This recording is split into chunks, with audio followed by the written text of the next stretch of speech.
Swan 99.9. Sydney's West Local Lowdown. Jen Barnett-Bastow. We're going to have a chat about the Nurrungindji Miniature Railway out at Nurrungindji Reserve in Blacktown. Jen, it's been a while since we've had a chat. I know we've been underwater and flooded again, but the Miniature Railway, it's up and running. It's the third Sunday of every month. We want everyone to get out and check it out. Maybe you could give us a little bit of a background on the Nurrungindji Miniature Railway. Okay, well, we first started building the railway back in 2019. We've opened our first stage, which is roughly about 100 metres long, and we run that on the third Sunday of the month, $3 per person, regardless of your age, and you must wear enclosed shoes, otherwise we can't let you ride the train. It'll be about 400 metres by the time we're finished, and it's hopefully going to open soon. We've just got to get through the last little bit of it.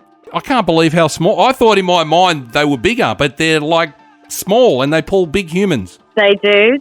Most engines pull about a tonne. So most trains we can fit, 2 carriages, which is about 2 to 3 adults and 2 to 3 children. And a lot of them are just basically shrunk down versions of what you see on the tracks in New South Wales and around Australia and all over the world. So I'm currently working on building what's called a sweet pea, which is a steam engine. Yes, it's like a kettle on wheels. It runs on coal. It blows steam, and it is challenging, but it's learning a new skill. And a lot of us aren't engineer-based. We've come from different backgrounds, so we're learning new skills as we go along. I saw one of these the other day when you said they run on coal. So there's like a tiny thing the size of, say, a 20-cent piece. Am I about right in size? Is that what you've got to put the coal in? Depending on the scales, there's 2 different scales that we run, which is a 5-inch and a 7 1/4. So when you're looking at the 5-inch here, it's probably about the size of a 50-cent piece that the firebox door opens at.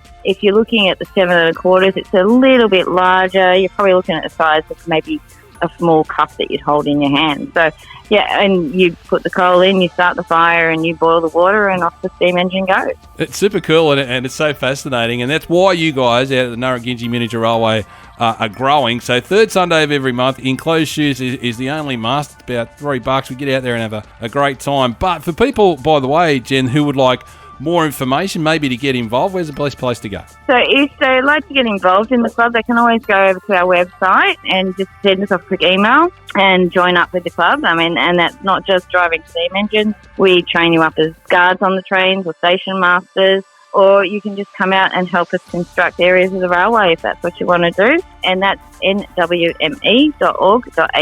And a big thank you to Jen Barnett-Bastow, who is a member of the Northwestern Model Engineers. Just a reminder of that website. If you would like to get involved in any way, shape or form, nwme.org.au. You can just get off to the Nurrungindji Miniature Railway Facebook page. Third Sunday of every month. The little kids will love it. The big kids at heart will probably love it even more.